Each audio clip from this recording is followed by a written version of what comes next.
వీర్స్ XL లో ఉన్న డేటాని ఎంఎస్ వర్డ్ లో కాపీ చేయడం, అందులో మోడిఫికేషన్ చేసి మళ్ళీ ఎక్సెల్ లో పేస్ట్ చేయడం, ఇదంతా బేసిక్ అండి. అలా కాకుండా ఎంఎస్ ఎక్సెల్ నుంచి ఎంఎస్ వర్డ్ కి లింక్ ఇవ్వడం. ఎంఎస్ ఎక్సెల్ లో ఉన్న డేటాని డైరెక్ట్ గా ఎంఎస్ వర్డ్ లో ఇంపోర్ట్ చేశానండి.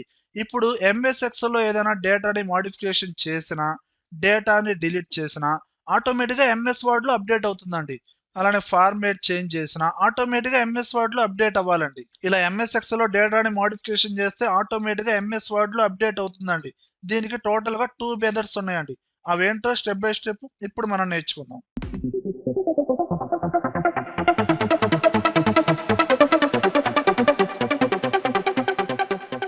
చూడండి where's, first of all MS Excel లో ఉన్న డేటాని కాపీ చేయండి.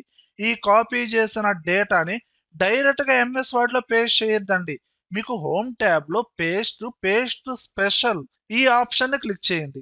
ఇక్కడ పేస్ట్ లింక్ అనే రేడియో బటన్ ని క్లిక్ చేయండి. ఇక్కడ మైక్రోసాఫ్ట్ ఎక్సెల్ వర్క్ షీట్ ఈ ఫస్ట్ ఆప్షన్ ని సెలెక్షన్ చేసి ఓకే ప్రెస్ చేయండి.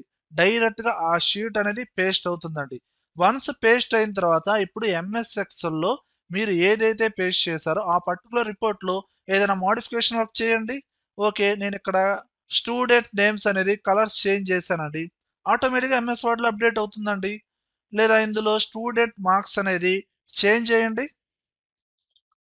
ఇదిగోండి ఆటోమేటిక్గా యాడ్ అవుతుందా లేదా? లేదా డేటాని డిలీట్ చేశానండి. ఆటోమేటిక్గా ఎంఎస్ వర్డ్ లో ఎలాంటి ఆప్షన్ యూజ్ చేయకుండానే ఆటోమేటిక్గా అప్డేట్ అవుతుందండి. ఓకే, ఇంతవరకు బాగానే ఉందండి. కానీ ఇందులో ఒక డిసడ్వాంటేజ్ ఉందండి. అదేంటంటే మీరు ఎడిషనల్ డేటాని యాడ్ చేయాలి అనుకుంటారు. మీరు సెలెక్ట్ చేసిన రిపోర్ట్ కాకుండా ఎడిషనల్ కాలమ్స్ని కానీ ఎడిషనల్ రోస్ని కానీ యాడ్ చేయలేరండి. యాడ్ చేసినా మీకు ఎంఎస్ వర్డ్లో అప్డేట్ అవ్వదండి. ఓకే, ఇక్కడ నేను స్టూడెంట్ రిపోర్ట్లో టోటల్ యావరేజ్ ఫైండ్ అవుట్ చేయాలి అనుకుంటున్నానండి. టోటల్ అనే ఎక్స్ట్రా కాలం తీసుకున్నాను, యావరేజ్ కాలంని తీసుకున్నాను. ఇక్కడ ఎంఎస్ వర్డ్లో ఆటోమేటిక్ అప్డేట్ అవుతుందా? అవదండి. మీరు సెలెక్ట్ చేసిన డేటా మాత్రమే అప్డేట్ అవుతుందండి. ఎడిషనల్ డేటా యాడ్ చేసిన ఎలాంటి అప్డేట్ అవదండి. మరి ఎడిషనల్ డేటా కూడా అప్డేట్ అవ్వాలి అనుకుంటే దానికి సపరేట్ ఆప్షన్ ఉందండి. అదేంటో ఒకసారి చూడండి. చూడండి వ్యూయర్స్, ఈ పర్టికులర్ గా ఈ ఎక్సెల్ రిపోర్ట్ అనేది నేను డి డ్రైవ్ లో సేవ్ చేసి పెట్టానండి. మీరు డైరెక్ట్ గా ఓపెన్ చేయండి. ఎలా ఓపెన్ చేస్తారు? మీరు ఎంఎస్ వర్డ్ లో ఎక్కడైతే మీకు ఆ రిపోర్ట్ రావాలో అక్కడ కర్సర్ పెట్టండి. ఓకే, సెలక్షన్ చేశాను. మీరు ఇప్పుడు డైరెక్ట్ గా ఇన్సర్ట్ ట్యాబ్ లోకి వెళ్ళండి. ఆబ్జెక్ట్ అనే ఆప్షన్ ని క్లిక్ చేయండి. ఒక బాక్స్ ఓపెన్ అయింది. ఇక్కడ క్రియేట్ ఫ్రమ్ ఫైల్ ఈ ట్యాబ్ ని క్లిక్ చేయండి. బ్రౌజ్ అనే బటన్ ని క్లిక్ చేయండి. మీరు ఇంపోర్ట్ చేద్దాం అనుకున్న ఎక్సెల్ ఫైల్ ని డైరెక్ట్ గా ఓపెన్ చేయండి. ఓకే, డి డ్రైవ్ లో ఉందండి. డి డ్రైవ్ లో ఇదిగోండి స్టూడెంట్ మార్క్స్ రిపోర్టు. ఆ ఎక్సెల్ ఫైల్ ని సెలక్షన్ చేయండి. ఇన్సర్ట్, ఇక్కడ ఓకే ప్రెస్ చేయబోయే ముందు లింక్ టు ఫైల్ ఈ చెక్ బాక్స్ ని సెలక్షన్ చేసి ఓకే ప్రెస్ చేయండి. ఇదిగోండి డైరెక్ట్ గా రిపోర్ట్ అనేది ఎంఎస్ వర్డ్ లో ఇంపోర్ట్ అయిందా లేదా? ఓకే, ఇప్పుడు మీరు ఇంపోర్ట్ చేసిన ఎక్సెల్ ఫైల్ ని ఓపెన్ చేయండి. ఓపెన్ చేశానండి.